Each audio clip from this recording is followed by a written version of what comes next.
Salam sejahtera bagi kita semua. Di sini saya akan menjelaskan tentang teori Erik Erikson. Kehidupan dan karir Erik Erikson. 1. Biografi Erik Erikson. Lahir di Frankfurt, Jerman pada 15 Juni 1902. Pergi meninggalkan Jerman karena Perang Dunia Kedua. Pengembangan karir. Mengajar di berbagai institut terkenal seperti Harvard di Medical School, bekerjasama dengan Anna Freud dalam penelitian perkembangan anak. Pendidikannya dan pengaruh besar. Pendidikan di Psikoanalisis Institute, mendapatkan pelatihan psikoanalisis dari Vienna Psychoanalytic Institute, belajar secara langsung di bawah bimbingan Sigmund Freud. Pengaruh dari Sigmund Freud, mengembangkan konsep krisis berdasarkan tahap perkembangan Freud. Freud memperluas teori Freud 8 tahap perkembangan psikososial yang mencangkup hidup. Baik peran psikologi dan psikoanalisis.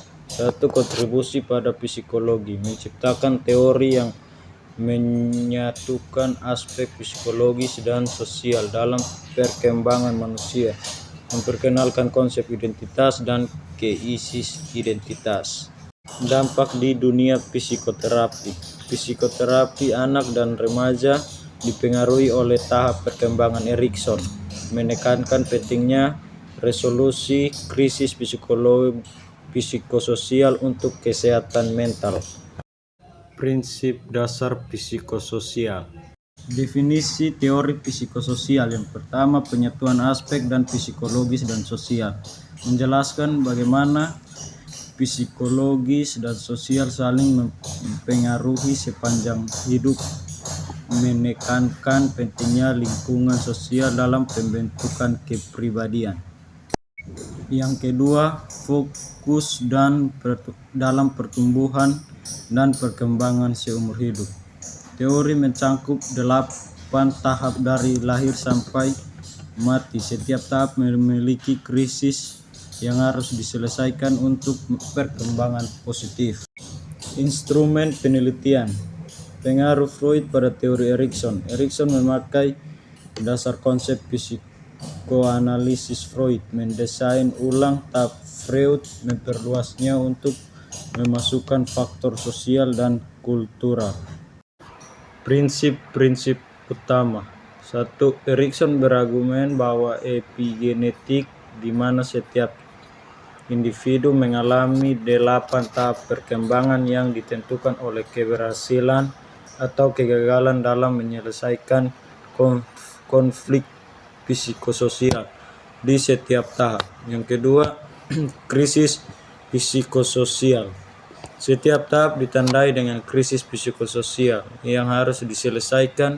Misalnya, pada tahap awal, trust vs mistrust, bayi belajar untuk mempercayai orang-orang di sekitarnya berdasarkan beberapa kebutuhan baik mereka dipenuhi. Tahap-tahap perkembangan kepribadian psikososial. Teori kepribadian menurut Erik Erikson, yang dikenal sebagai teori psikososial, menjelaskan perkembangan kepribadian manusia melalui 8 tahap yang saling berurutan sepanjang hidup. Tahap-tahap perkembangan psikososial. 1. Trust vs mistrust, percayaan vs ketidakpercayaan. Pada tahap ini, bayi 0-1 tahun belajar untuk mempercayai orang-orang di sekitarnya, seperti orang tua dan pengasuh. Autonomi vs Heimendobut. 1-3 tahun, anak belajar kemandirian dan kontrol diri. Yang ketiga, identiatif vs guilt. 3-6 tahun, anak mulai mengambil inisiatif dalam aktivitas sosial. Yang keempat, industri vs inferior. 6-12 tahun, anak mulai belajar bekerja sama dan meraih prestasi. Yang kelima, identity vs role confusion. 12-18 tahun, remaja mencari identitas diri dan peran sosial. Yang keenam, intimacy vs isolation. Dewasa awal, individu membangun hubungan intim dengan orang lain. Yang ketujuh, generavity vs stagnation. Dewasa tengah, fokus pada kontribusi kepada masyarakat dan generasi berikutnya. Yang kedelapan, integrity vs despair. Dewasa akhir, refleksi atas kehidupan yang telah dijalani dan diterima terhadap diri sendiri. Manusia menurut Erik Erikson. Manusia menurut Erik Erikson. Erik Erikson memandang manusia sebagai makhluk yang berkembang melalui serangkai tahap psikososial yang saling terkait sepanjang hidup. Teorinya yang dikenal sebagai teori perkembangan psikososial menekankan bahwa perkembangan individu tidak hanya dipengaruhi oleh faktor biologis tetapi juga oleh interaksi sosial dan konteks budaya. Kebingungan identitas. Salah satu konsep penting dalam teori Erikson adalah kebingungan identitas yang biasanya terjadi selama masa remaja.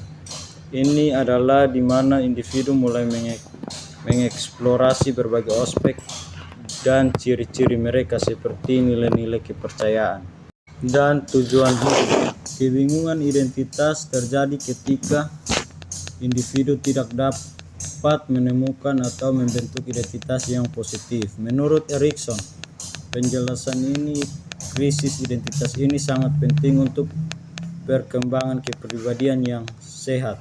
Kebingungan identitas adalah salah satu krisis yang dihadapi individu terutama pada masa remaja. Pada tahap ini, individu berusaha menemukan siapa mereka, ada apa peran mereka dalam masyarakat.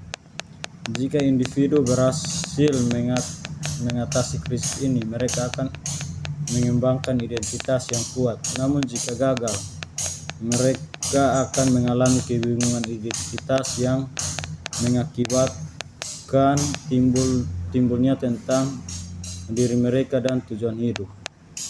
Itu yang pertama, definisi kebingungan identitas terjadi ketika individu tidak dapat mengembangkan rasa identitas yang jelas, seringkali terjadi pada remaja. Yang kedua tuh, dampak kebingungan ini dapatnya menyebabkan kesulitan dalam mengambil keputusan, membangun hubungan dan menemukan tujuan hidup.